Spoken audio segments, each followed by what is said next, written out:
Is living abroad as an expat really right for you? I'm gonna give you 5 questions that you need to ask yourself, and I want you to be honest with yourself when I ask you these questions here. Because there's 5 things, really 5 main things that you need to ask yourself before you make a decision to actually move to another country and live there permanently. There's a lot of people out here that are painting this picture that everything is all roses and flowers and hugs and kisses, but they're negating to tell you the real facts of how life is as an expat. So I'm going to ask you these questions, and I want you to be honest with yourself and to consider these questions honestly before you actually make the decision to move abroad. Because honestly, for a lot of people, it might be better to just visit or have a vacation home. Number one, are you good with being alone? Can you accept being alone? When you're in another country, especially as an expat, it's going to be hard for you to actually make real friends out here. When you're overseas, a lot of people look at you automatically as a tourist, regardless of how long that you've been here. That's just what you reflect to people, especially if you don't speak the language, if you don't speak the language fluently, or if you just don't look like the people that you're around. They're going to think that you, the person that you are, you're just a tourist here. So they're going to come at you at different ways, maybe trying to sell you something, or not even really legitimately trying to be your friend, but they're going to be trying to get something out of you. It's really hard to actually make real friends when you're living abroad. Now, there are instances where you can make real friends. I'm not saying it's impossible, but it's not going to be the easiest thing, because with the people in another country, you're not going to have too much in common. You're going to have things in common, but their culture is going to be different. Their way of living is different. Their language is different. So that's things that you need to consider when moving abroad. Now, what makes a real friend? A real friend is someone that you can count on, that you can depend on, and that's always going to be there to support you. And it doesn't even have to be financially. It could be mentally. It could be, physically. Maybe you have a disability or something like that, but they don't judge you for it, and they don't judge you for your wrongs, but they accept you for who you are. And they're going to be there to support you and then also advise you, right? Maybe you are short on something financially. Those are people that are like, if I have it, then you have it as well, right? Those are people that you can come to with ideas and questions, and they'll partner with you to help you succeed in whatever your goals or your ideas or your vision is for your life and what you want to do for yourself, because they truly want to see you advance, right?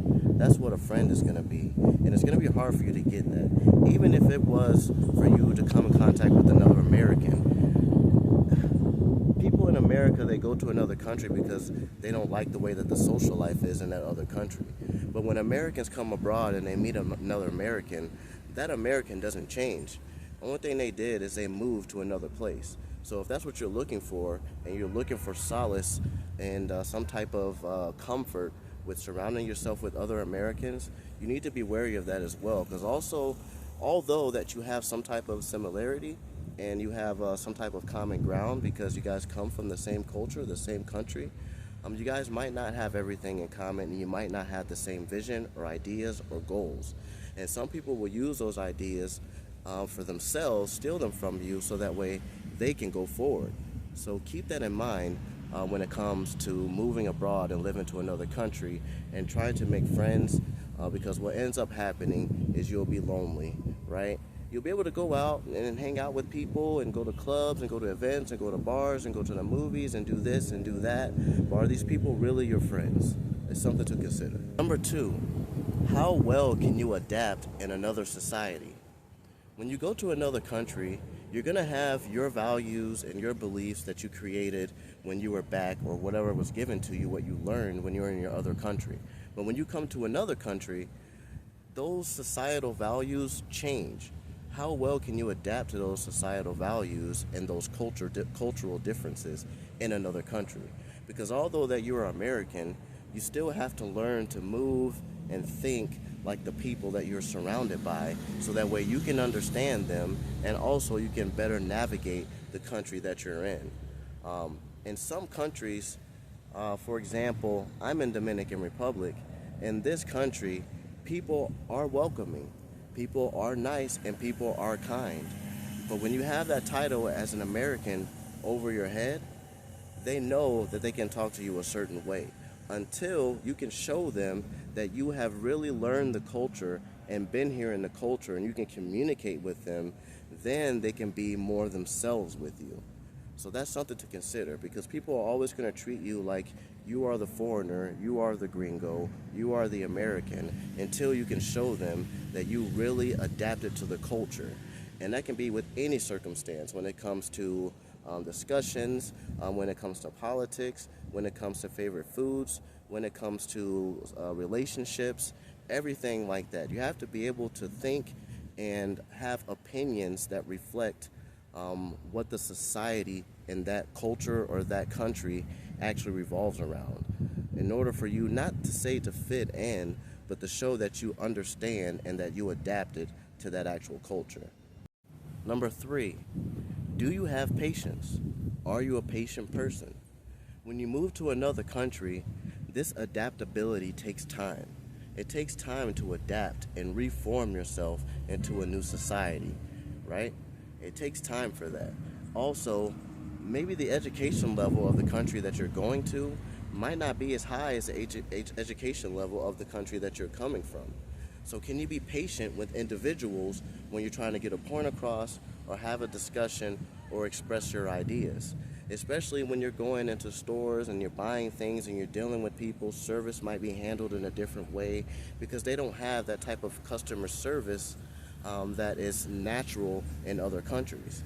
So patience is also a big one as well because without patience, you could be easily irritated and agitated by how some people talk to you.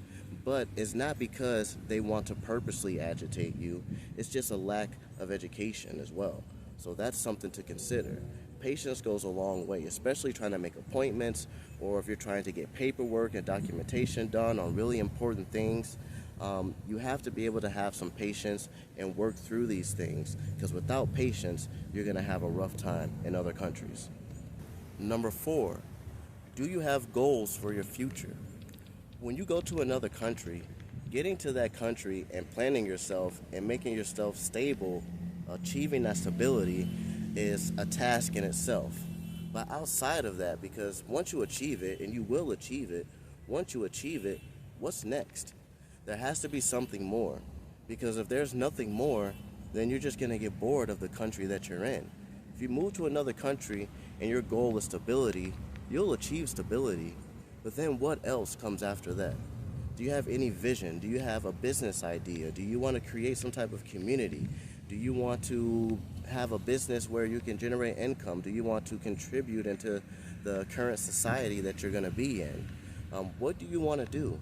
You have to have some type of goal so that way when you achieve your stability, you're able to keep going forward. Something to keep you entertained.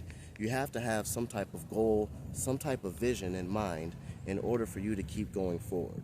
Because once you get there to the stability and then you have some people you know, you can go out, you can do this, you can do that.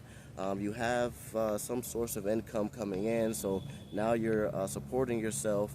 But what else comes after that, right?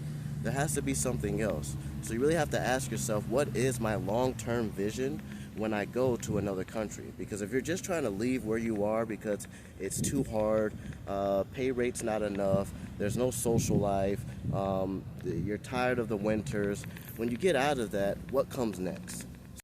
And number 5, are you really decided to leave your old life behind?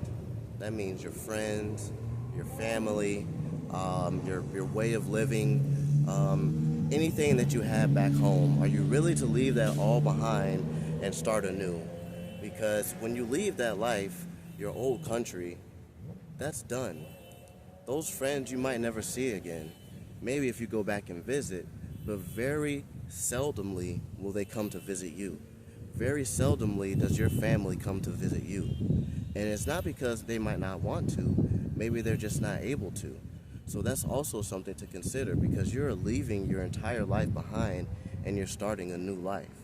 So, are you prepared to actually leave that life behind and start something new? Start new friendships, start new business goals, have new ideas, be more creative, meet new people. Are you really prepared for that? Everything that you had at home is still going to be there, but you're not going to be a part of it. Yeah, you can text. Yeah, you have social media. You can stay connected, but you're not going to be there anymore. You're not going to have the food. You're not going to have the bars and the events that you had before. You're not going to have the connections that you had before. All of that goes out the window, and you start over new in a new country. So that's going to be number 5. Are you really ready, and are you really decided that this is what I want to do? Because once you do it and you make that move, there's no turning back. Otherwise, you just failed, right? And nobody wants to fail. They want to keep going through it, and they want to succeed. And if you want to succeed, then you have to leave your old life behind. Those are the 5 things that I want you guys to ask yourself and I want you to consider, right? There's a lot of people out here, especially YouTubers, they paint this picture that everything is all roses, but they're not sharing what they're dealing with internally as a human being about their experience as an expat. And I get it because it's personal. But if you're going to make a personal decision to move to another country, this is something that you need to really think about because it's a big decision to make. Don't get caught up in everything that's good. You need to also understand that in this world, there are good and bad. So you need both. There's a duality here, and there's good and bad in every place that you go to. So before you make that decision, you need to make sure you understand the good and the bad, because the bad is going to come along with it regardless. That's all I got for you.